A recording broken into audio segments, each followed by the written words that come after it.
Later in the episode, Rip received a call confirming interest in the man-eater, despite having assured Lloyd that he would handle it.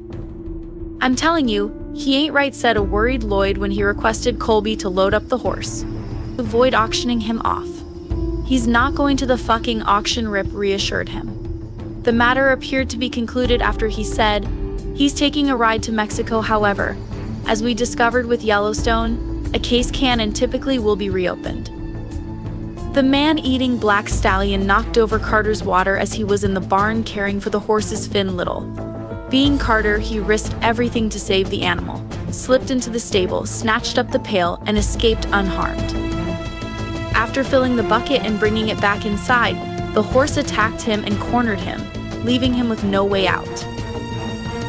Colby shouted Carter's name as he rode into the barn shortly after his injury. When Colby arrived, Carter's face was covered in blood and the horse was becoming more and more upset. Carter shouted back from the stall, asking for assistance. "Remain motionless," Colby suggested. "You scramble out as quickly as you can." After I push him back, Carter managed to flee before Colby entered the stable, but sadly, the horse killed Colby with a kick before Carter could shoot him down. When Rip hurried to the barn after hearing the gunfire, he saw Colby's dead and an upset Carter. Each of the two took blame for the fatal accident, and Rip was assigned to call Colby's best friend Ryan Ian Bowen at the 6666. The news broke Ryan's heart, but no one was more heartbroken than Teeter, whom Ryan informed shortly after he hung up with Rip. Jen Landon gave a heartbreaking performance in which Teeter, as music swelled and dust whirled around her, absorbed the loss and sobbed on her horse. When Yellowstone returned to the ranch, Ethan Lee asked Rip how he was doing. "Nothing is all right," Rip affirmed. "No longer." Carter started crying as the men carried Colby's body out to the truck, and the 6666 ranch hands had a tearful journey home. Ryan informed the squad, a stud kicked Colby when he went in to help and got Carter down. "It happened quickly. I didn't anticipate it." Teeter said he's a cowboy in response to his attempt to reassure her that Colby didn't suffer. "The work involves suffering. All I want is for him to have endured a bit more agony so I could bid him farewell." This almost 10-minute video of Teeter and Colby's greatest moments will make us cry if you need us to. Even though Colby's passing was a terrible tragedy, Yellowstone used the suffering to create a touching and surprisingly hopeful scene between Beth and Carter.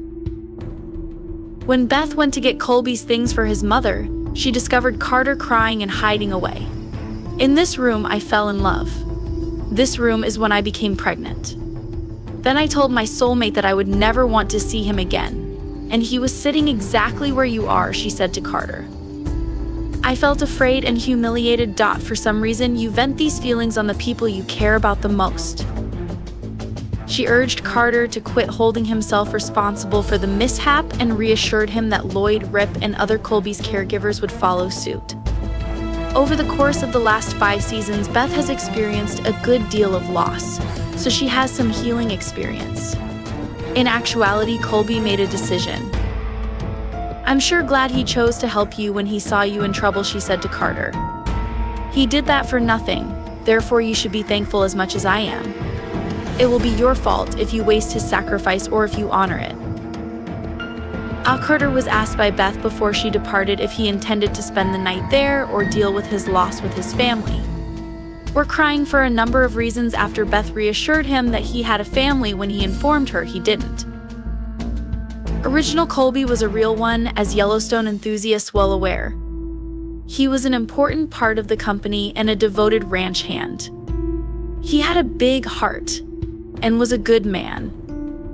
We're delighted he died a hero with a noble death that will have a lasting effect on those he left behind, even though he will be deeply missed and mourned.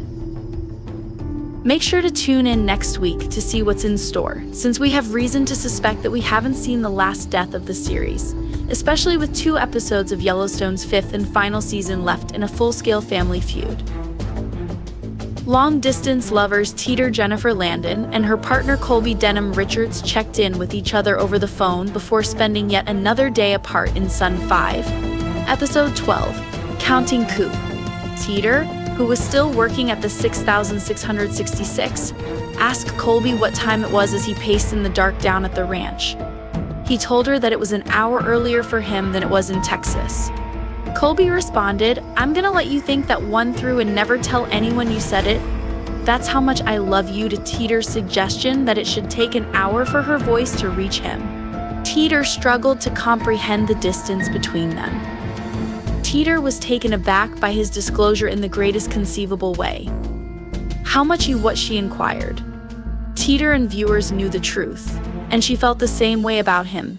Despite Colby's attempt to retract his statement that he loved her as a friend and a person.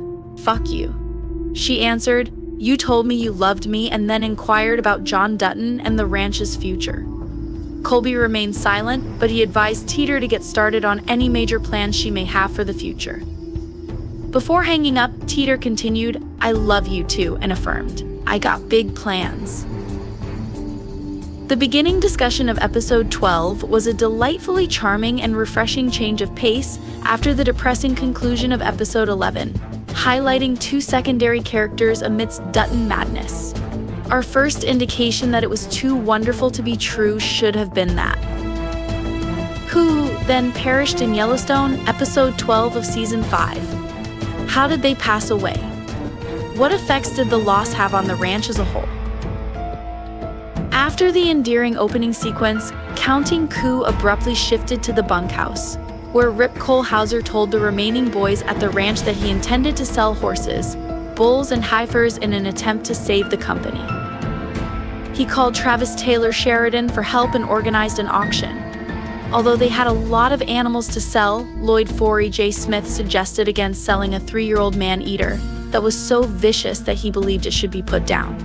This was the official start of a scheme.